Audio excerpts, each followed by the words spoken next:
अस्सलामुअलैकुम। कड़वी हकीकत टीवी के मोअज़्ज़िज़ दोस्तों, अगर आप चैनल पर नए हैं तो चैनल को लाइक और सब्सक्राइब करें ताकि आने वाले नए नोटिफिकेशन आपको बर वक्त मिल सके। शुक्रिया। लेटर बॉक्स का भूत। जवेद बिस्वाम, अगर आप कभी सुख नगर की 7वीं सड़क पर जाए तो वहां आपको कोई काबिल जिक्र चीज नजर नहीं आएगी। वो एक आम सी सड़क है। कुछ बड़े घरों के दरवाजे इस तरफ खुलते हैं जिनमें पुराने दरख्त और पौधे लगे हैं। एक घर की दीवार पर बोगनवेलिया की बेल भी चढ़ी है जिसमें गुलाबी फूल लगते हैं। उसके नीचे दीवार के साथ एक लाल रंग का लेटर बॉक्स लगा है। बेल फैल कर उस पर झुक आई है। अब वो बहुत कम इस्तेमाल होता है मगर सालों पहले लोग उसमें बहुत खत डालने आते थे। ये उसी दौर का जिक्र है कि एक दिन वहाँ एक भूत घूमते हुए आ निकला। पहले वो एक वीरान मकान में रहता था, अब किसी नई जगह की तलाश में था।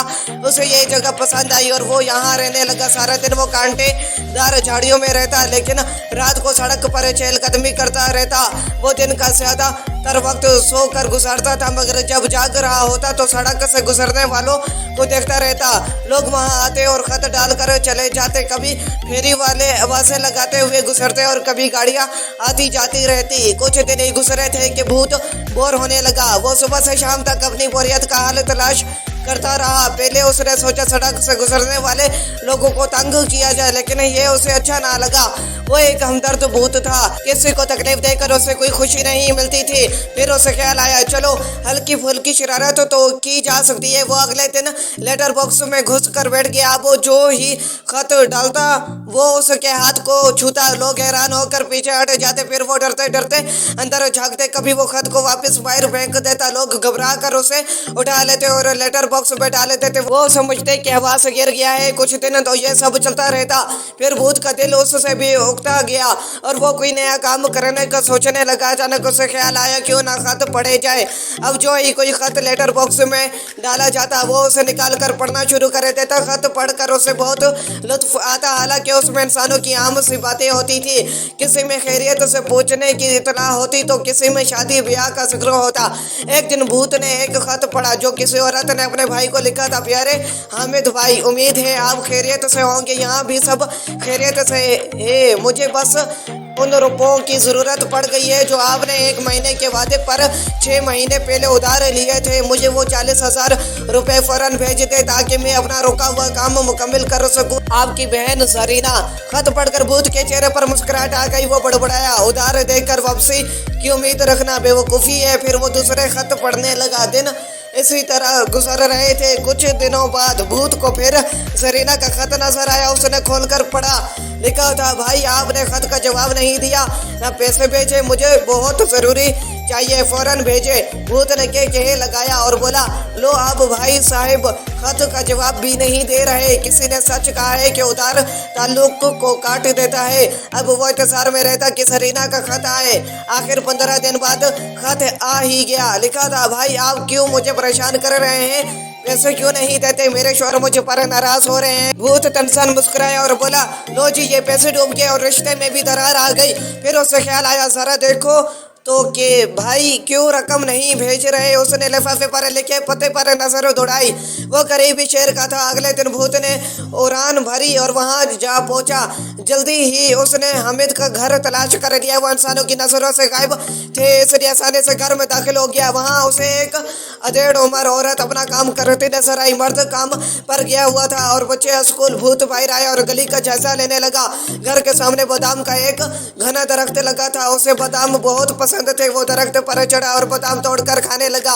उसे वो जगह अच्छी लगी और सारा दिन वो दरख्त पर ही बैठा रहा। रात हुई तो एक आदमी मोटरसाइकिल पर आता नजर आया। वो घर के दरवाजे पर आकर रुक गया। भूत समझ गया कि ये हामिद ही है। जब वो अंदर चला गया तो भूत भी उड़कर घर में उतर गया। उसने देखा हामिद मुंह हाथ धो रहा है, औरत खाने की तैयारी कर रही है और बच्चे मजे से खेल रहे हैं। कुछ देर बाद सब खाने के लिए बैठ गए। बीवी बोली तुम्हारी बहन का खत आया है, वो पैसों का तकाजा कर रही है। ये सुनकर हामिद ने मुंह बनाया और बोला आजकल बहुत मंदा है। मैं खुद परेशान हूँ, बस खामोश रहो। खुद तंग आकर खत लिखना बंद कर देगी। बीवी फौरन बोली। हामिद ने सर हिलाया। खाना से फारिग होकर उसने जेब से 300 रुपए निकाल कर बड़े बेटे को दिए कि बाजार से जाकर आइसक्रीम ले आए। सबने मजे से आइसक्रीम खाई। भूत ने सर हिलाते हुए घर पर नजर डाली। उनके रहन सहन से लगता था कि वो अच्छा कमा रहे हैं। भूत वहां से निकला और दरख्त पर जा बैठा। दूसरे दिन जब हामिद दुकान जाने के लिए घर से निकला तो भूत तैयार था। वो उचक कर उसके पीछे बैठ गया। दिल में कह रहा था, चलो आज इस मशीनी घोड़े की सवारी करके देखते हैं। सफर शुरू हुआ। हामिद बहुत तेज मोटरसाइकिल चला रहा था। भूत को लग रहा था कि वो जरूर किसी गाड़ी को मार देगा या कोई उससे टकरा जाएगा। एक बार तो सामने से आते एक तेज रफ्तार ट्रक को देखकर भूत ने खौफ से आंखें बंद कर दी, मगर वो खैरियत से बाजार पहुंच गए। भूत ने अल्लाह का शुक्र अदा किया और आइंदा मोटरसाइकिल पर बैठने से तौबा की। हामिद ने अपनी दुकान खोली। वो कपड़े की दुकान थी। 2 लड़के मुलाजिम भी थे। भूत एक कोने में छुपा नजर रखे हुए था। वक्त गुजर रहा था। दोपहर तक इक्का दुक्का ग्राहक आए, मगर शाम को काम अच्छा हो गया। भूत वापस दरख्त पर लौट गया। रात को हामिद घर आया तो वो भी घर में दाखिल हो गया। खाने के बाद सब बैठे बातें कर रहे थे। हामिद की बीवी ने कहा, अगले महीने मेरी कजन की शादी है। मुझे कुछ ज्वेलरी और मेकअप का सामान खरीदना है। मुझे पैसे चाहिए। हामिद ने फौरन 4000 रुपए निकाल कर दे दिए। आज कैसा काम रहा? बीवी ने पूछा। मंदा ही था। हामिद ने कहा, वाह वाह, अपने लिए सब कुछ है मगर दूसरों के लिए बस बहाने। अच्छा, अब मुझे ही कुछ करना पड़ेगा। भूत बड़बड़ाया। अगले दिन वो फिर दुकान पर मौजूद था। जो ही कोई ग्राहक दुकान में आकर कपड़ा देखता, भूत हल्के से कह लगाता जो सिर्फ ग्राहक को सुनाई देता। वो हैरत से हामिद को देखता और वापस पलट जाता। वो समझता था कि दुकानदार ने उसका मजाक उड़ाया है। सारा दिन भूत यही करता रहा। बस 1-2 ग्राहक ही कुछ खरीद कर रुखसत हुए। हामिद बहुत परेशान था। उसके समझ में कुछ नहीं आ रहा था। 2-3 दिन तक यही होता रहा। हामिद रात को अपनी बीवी को बताता कि कारोबार रोज बेरोज कम होता जा रहा है। वो भी परेशान हो गई थी। भूत ने एक दिन देखा वो गली में आने वाले हर फकीर को खैरात दे रही है और उससे दुआ की दरख्वास्त कर रही है। भूत मजे से बादाम खा रहा था।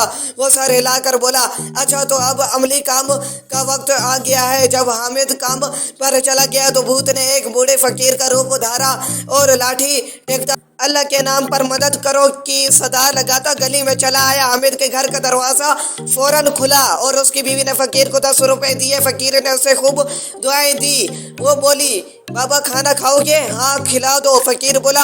खाना खाकर फकीर ने फिर दुआ के लिए हाथ उठा दिए।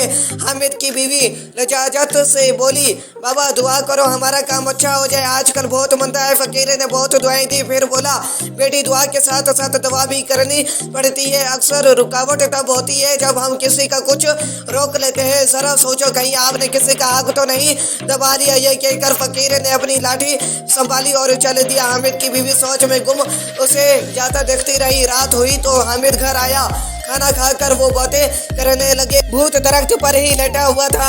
उसकी तबीयत ठीक ना थी। उस इंसानों का खाना रास नहीं आया था मगर उसके कान उधर ही लगे थे। औरत कह रही थी, मेरी समझ में आ गया है कि काम क्यों नहीं चल रहा। तुम कल फौरन बैंक से पैसे निकलवाओ और अपनी बहन को भेज दो। हामिद बोला, कभी कुछ कहती हो और कभी कुछ, बस अब जो कह रही हूँ वो करो। बीवी बोली। अगले दिन भूत ने देखा हामिद बैंक की तरफ जा रहा है। उसने मुस्कुराते हुए गर्दन हिलाई और अपने शेर की तरफ उड़ान भर गया। उसे यकीन था कि खत लिखने वाली औरत का मसला हल हो जाएगा।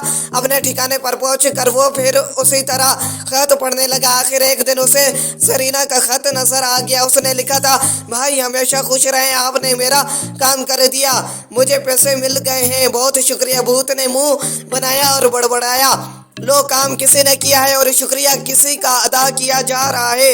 खैर हमें क्या, हम तो भूत हैं। भूतों को किसी सताइश की जरूरत नहीं होती। हमें तो बस रात को खाली सड़क पर चहलकदमी करना अच्छा लगता है।